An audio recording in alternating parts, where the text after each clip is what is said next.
Mr. Carl Ludwig, who's the chairman and chairman of the executive board, and also to recognize Dr. Schumann.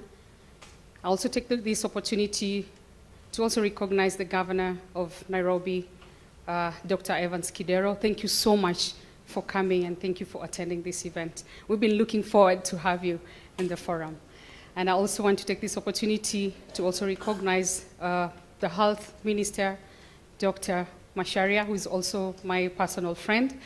All the doctors, all the professionals in the room, and all other leaders that maybe I haven't mentioned, ladies and gentlemen, good morning.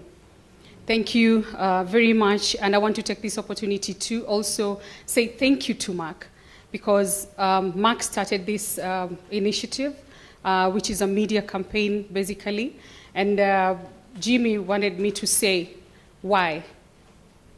I'm not an expert in fertility matters. All I did was speak out. All I did was say something where nobody could speak, in a society where everything fertility and infertility is spoken in hushed tones.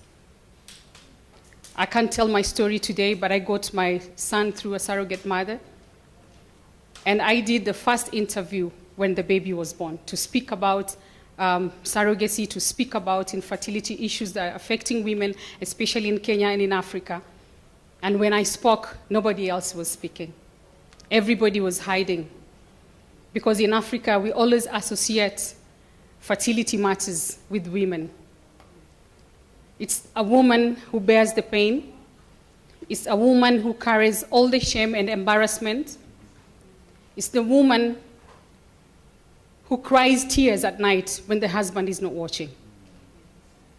In our society, once you get married, the first year they start looking and pointing fingers at the woman. They start telling a man, what kind of a woman did you get married to? How comes she's not giving us a child? When we speak, we have to encourage our husbands, we have to encourage our brothers to also come out and speak. It shouldn't be just a woman's burden. It should be a couple's burden. And if we start talking, then they all start coming out. The reason why they're not coming out, because we're not talking. So today morning, as we leave here, you can ask, what role can you play? What can you say? Just speak.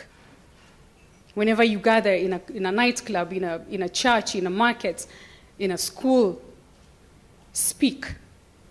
And I assure you that someone out there is listening. Somebody is waiting to hear your voice, to get encouraged. And when they heard my voice at the platform that I've been blessed with by the people of Taita Taveta County, at least they could see that I relate to their pain. I have walked through that journey. I have gone through the embarrassment and the shame, and they got encouraged. I want to thank you, to thank Dr. and Professor Koigi for also coming together to Open Fertility Society of Kenya, and all the efforts that we've seen around. It's because Merck came on board, and thank you so much, Russia. You've been on the forefront on this, and as we started, it's not gonna end here in Kenya.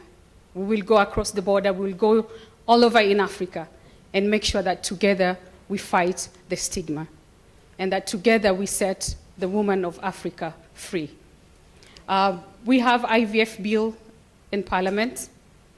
It's coming to a committee of the whole House, where we gather all the amendments from the public, from the experts, professionals, from church, from all other religions, because there is so much fear. It's a new thing in Kenya, but IVF itself is not new. It has been happening. So why don't we bring regulations and rules to make sure that it's governed? That's what we're doing from legislative part of it. And we want to encourage all the governors. After the bill has gone through, I'm sure we'll realize that the cost of it will go down. And for us is to push to make sure that all level 5 and level 4 hospitals, if possible, will have infertility clinics and IVF clinics. With the help of Dr. Macharia and the government, I'm sure we are able to set up those clinics so that to make sure there is accessibility to the women that are on the ground level.